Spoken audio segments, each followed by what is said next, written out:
ಈ ಜೇಡರ್ ಬಲೆ ಥರ ಇರೋ ಕೇಬಲ್ಗಳೆಲ್ಲನೂ ಎಲೆಕ್ಟ್ರಿಕ್ ಟ್ರಾಮು, ಟ್ರೈನು, ಬಸ್ಗಳಿಗೆ ಎಲೆಕ್ಟ್ರಿಕ್ ಸಪ್ಲೈ ಮಾಡಲಿಕ್ಕೆ. ಮುಖ್ಯವಾಗಿ ಇಲ್ಲಿ transports publics Genevas office. Tram tram tram tram tram tram tram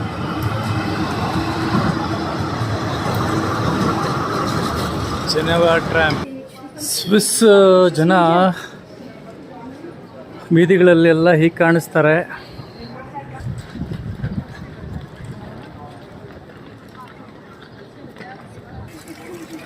water, ಹೂವುಗಳು ಎಲ್ಲ.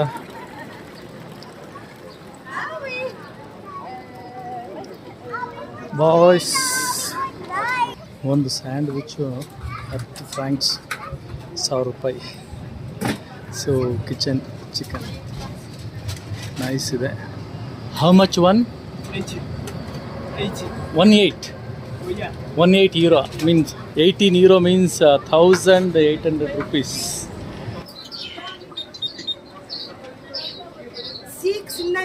690 almost 7 euro means 700. Thank you. 1 kilo banana 550 euro.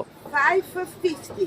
Yeah, okay. 5.50 cents. Yeah, around 500 rupees 1 kilo ಬಾಳೆಹಣ್ಣು. ಇದು centre ರೋಡಲ್ಲಿ ನಿಂತ್ಕೊಂಡು ಮಾಡ್ತಾ ಇದ್ದೀನಿ ವಿಡಿಯೋ. ಯಾ ಸೊ ಅಲ್ಲಿ ನೋಡಿ, ಜೇಡರ ಬಲೆ ಥರ spider net looks like this. Yeah, and that is flag, Switzerland flag.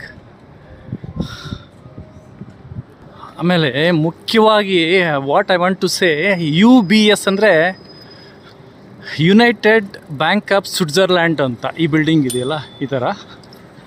So ನಮ್ಮ ಭಾರತ ದೇಶದ ಕರಪ್ಟೆಡ್ ಪೊಲಿಟಿಷಿಯನ್ಸ್, ರಾಜಕೀಯದವರು ದರೋಡೆ ಮಾಡಿ, ಹಗಲು ದರೋಡೆ, ಲೂಟಿ ಮಾಡಿ, ಕೋಟಿಗಟ್ಟಲೆ ಹಣ, ಬ್ಲ್ಯಾಕ್ ಮನಿ ಅಂತ ತಗೊಂಡು ಅದನ್ನೆಲ್ಲ ತಂದಿರೋದು ಈ ಬ್ಯಾಂಕ್ಗಳಲ್ಲೇ ಇಟ್ಟಿರ್ತಾರೆ ಅಂತ ಒಂದು ಪ್ರಸಿದ್ಧಿ ಅಲ್ವೇ? UBS, United Bank of Switzerland.